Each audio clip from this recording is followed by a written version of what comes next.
Dear students, today we will discuss about some operators which are based on the chain reaction of nuclear fission. All of you knows about chain reaction of nuclear fission. When any heavy nuclei divides into its light nuclei after bombardment of neutrons, and three new neutrons formed a large amount of energy released by the some part of mass of heavy nuclei. Then if these new neutrons formed collide with child nuclei and their diffusion again started, it means there will be a process started which is in the chain reaction of fission, and if this chain reaction cannot be controlled by any process, then total heavy nuclei masses finally convert in the form of energy which is destructive, disproductive, cannot be used in constructive manner. Then this type of chain reaction is known as uncontrolled chain reaction. This chain reaction finish in very few times, 10 to the power minus 3 to minus 7 second, and a large amount of temperature in the order 10 to the power 7 Kelvin created.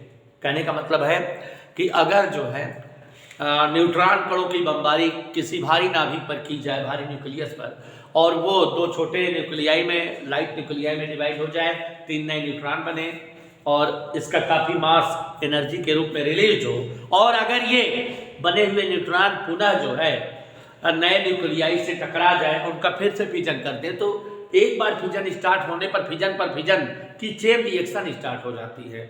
और अगर हम इसे किसी तरह से control ना कर सके, फाइनल मास कंप्लीटली कन्वर्ट हो जाए एनर्जी में, लार्ज अमाउंट में हीट एनर्जी, साउंड एनर्जी और जो है एक्सप्लोसिव एनर्जी बने जो डिसप्रोडक्टिव हो, कंस्ट्रक्टिव ना हो, और जो बहुत कम टाइम में 10 पावर माइनस 3 सेकेंड से लेकर 10 पावर माइनस 7 सेकेंड तक के अल्प टाइम में फिनिश हो जाए, जिस प्रोसेस के पश्चात 10 की पावर 7 के आर्डर का टेम्परेचर क्रिएट हो, मतलब करोड़ों केल्विन था, करोड़ों केल्विन मतलब 10 की पावर 7 केल्विन, ओके, इतना टेम्परेचर क्रिएट हो जाए, तो ऐसे रिएक्शंस को ही हम क्या कहते हैं, uncontrolled chain reaction of nuclear fission. And atom bomb is the best example for this type of reaction. Look here, what's atom bomb? Okay, there is a cylindrical vessel, there is a cylindrical vessel which is in dual form, which is in माने दोहरी परत, dual level, दोहरी परत में होता है, cylindrical vessel है ये।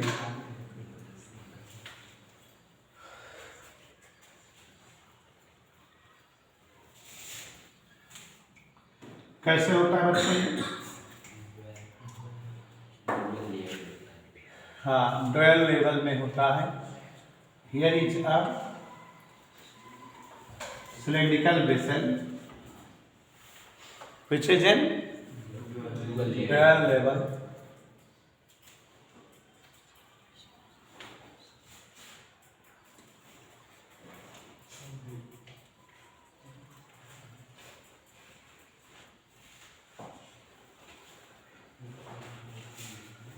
any doubt?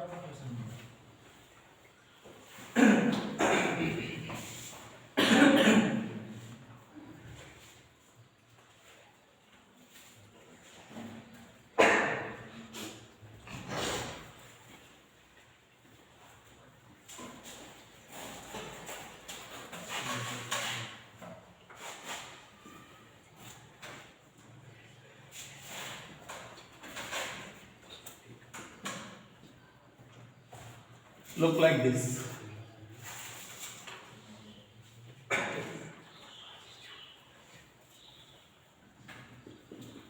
दिखा बेटा?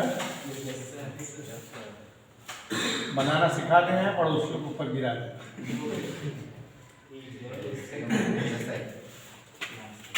Okay,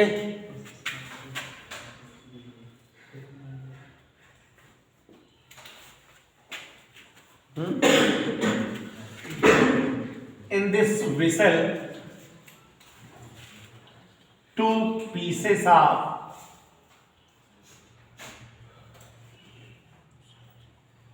uranium, in this vessel 2 pieces of uranium placed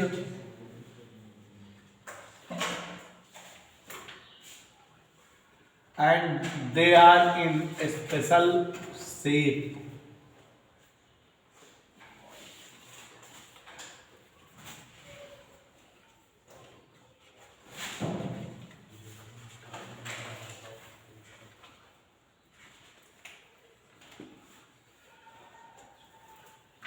First piece of uranium is attached with an spring, with a spring.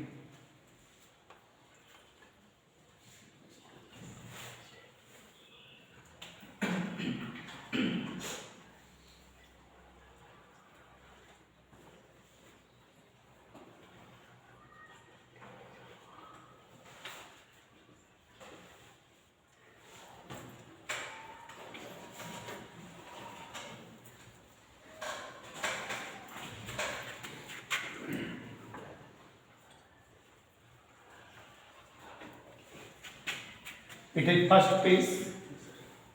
Its mass is less than mass of critical mass of uranium.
Okay, अब बेटा ये जो हमने दोहरी line खींची है, आप लोग इसको फुली ब्लैक कर देना, ठीक है? Look like this. प्रज्ञान,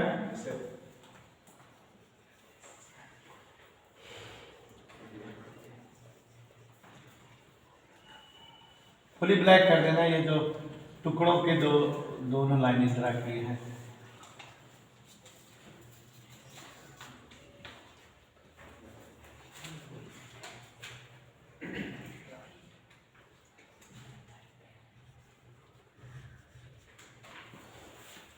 ठीक, अच्छा दिखने लगेगा।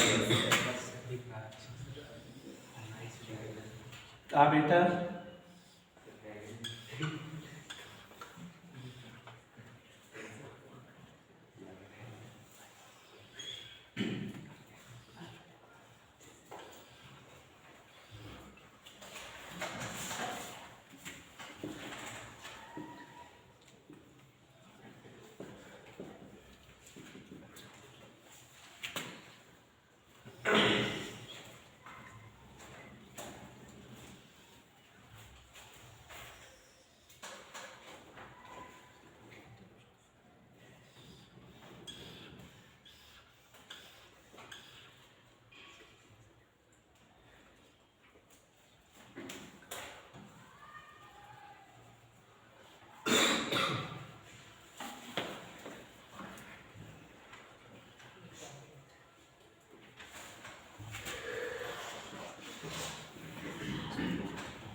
Look here.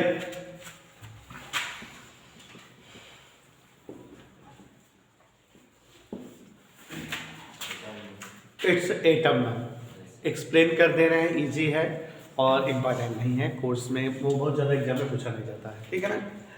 Atom bomb. Atom bomb is a such type of device which is work on the principle of uncontrolled chain reaction of nuclear fission. ठीक है बेटा, तो ये अनकंट्रोल चेन रिएक्शन पर डिपेंडेंट है।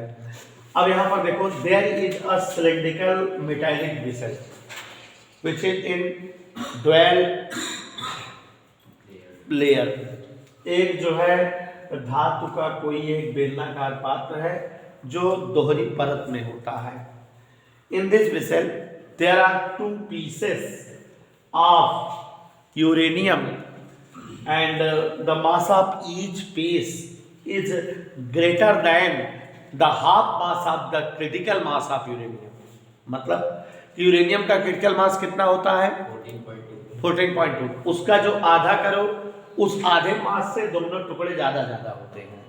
मतलब दोनों का मास 7.1 से ज्यादा होता है, इसका भी क्रिटिकल मास से दोनों टुकड़े जो है कम मास के हैं।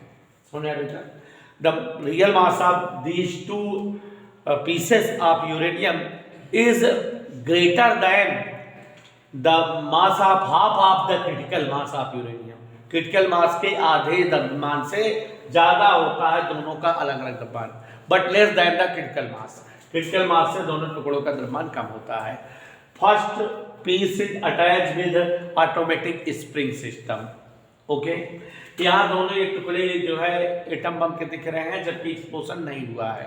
दोनों टुकड़े भी अलग अलग हुए हैं और यहाँ भी दोनों टुकड़े अलग अलग हैं। ये दोनों विशेष शेप में होते हैं कि जैसे ही जब दोनों अलग अलग हैं तो इनका क्रिटिकल मास से कम मास है, इसलिए यहाँ पर जो है न्यूक्लियर फिजन चेन रिएक्शन में नहीं स्टार्ट होता।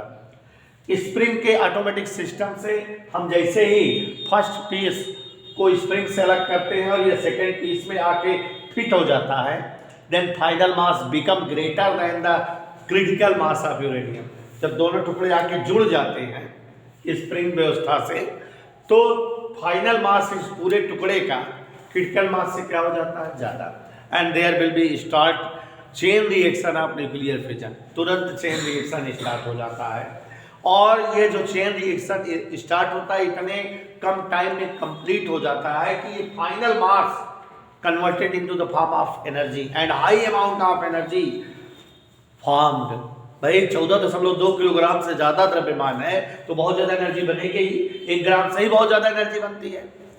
And after this type of reaction a high amount of temperature which is in the order of 10 to the power 7 kelvin, माने करोड़ों केल्विन का ताप बन जाता है। तो आप समझ रहे हो चारों तरफ की चीजें पिघल जाएंगी, इतने टेम्परेचर पर कोई चीज संभव ही नहीं है।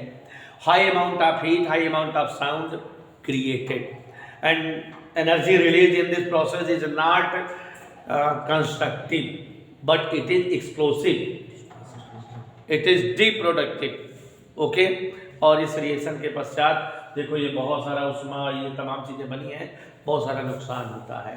तो ये हमारा बेटा अनकंट्रोल चेन रिएक्शन का एग्जाम्पल है। अब इसके बाद हम आपको जो है कंट्रोल रिएक्शन का एग्जाम्पल बताएंगे, जो कि न्यूक्लियर रिएक्टर ऑटो हान और फर्मी ने मिलकर बनाया था। फर्मी एक ऐसे साइंटिस्ट हैं, जापानी साइंटिस्ट, जिन्होंने सबसे पहले जो है न्यूक्लियर रिएक्टर बनाया, जिसमें जो है न्यूक्लियर फिजन के रिएक्शन को कंट्रोल किया गया और जो एनर्जी क्रिएट हुई उसको जो है प्रोडक्टिव वर्क में यूज किया गया। ठीक है, और न्यूक्लियर फिजन को कंट्रोल करने के लिए उसमें 2 चीज़ें इस्तेमाल हुई। पहली तो न्यूट्रॉन एब्जॉर्बर, माने जो 3 न्यूट्रॉन बन रहे हैं कोई ऐसा खड़ा कर दो जो न्यूट्रॉन को ऑब्जर्व कर ले, 2 न्यूट्रॉन ग्रुप खा ले, एक का न्यूट्रॉन बचे, तो एक ही एटम का जो है फिजन हो, दूसरा बचा रह जाए। तो न्यूट्रॉन ऑब्जर्वर के रूप में कैडमियम और बोरान यूज हुए और मॉडरेटर यूज हुए, माने जो न्यूट्रॉन जल्दी से जाके टकरा जाता था उसको जो है मॉडरेटर को क्रॉस करके जाना हो तो उसकी स्पीड कम है, तो जैसे न्यूट्रॉन बने तो तुरंत ना टकराए, 1 घंटा 2 घंटा बाद जाके टकराए, तब तक जो एनर्जी बनी हो हम उसको अलग कर लें, है ना। तो ये सारी व्यवस्था की गई, न्यूक्लियर रिएक्टर बनाया गया। न्यूक्लियर रिएक्टर हम लोगों को इम्पोर्टेंट है। न्यूक्लियर रिएक्टर पढ़ा दूँ बेटा, और कार्बन साइकिल लेसन फिनिश हो जाएगा, और तब फिर बहुत इंपॉर्टेंट चैप्टर शुरू होगा सेमीकंडक्टर, जिसको मैं धीरे धीरे समझाते हुए लेके चलूँगा, ठीक है ना। और इसके बाद फिर बेटा ये ख़त्म हो जाएगा, तो अल्टरनेटिव करंट ज़्यादा नहीं है, आप जान रहे हो। और साथ ही साथ आपको बेटा लाइट और वेव भी पढ़ाने की सोचा हूँ, और जो है उसमें पढ़े हो, बहुत अच्छे नहीं पढ़े हो, ऑनलाइन पढ़े हो, तो वेव तो ज़रूरी है, क्योंकि वेव में हर लेसन में 5-5 नंबर क्वेश्चन आता है। 3 ही लेसन है, वो मुश्किल से कब तक पढ़ा लेंगे। तो पहले वेव पढ़ा देंगे, फिर लाइट पढ़ा देंगे, ठीक।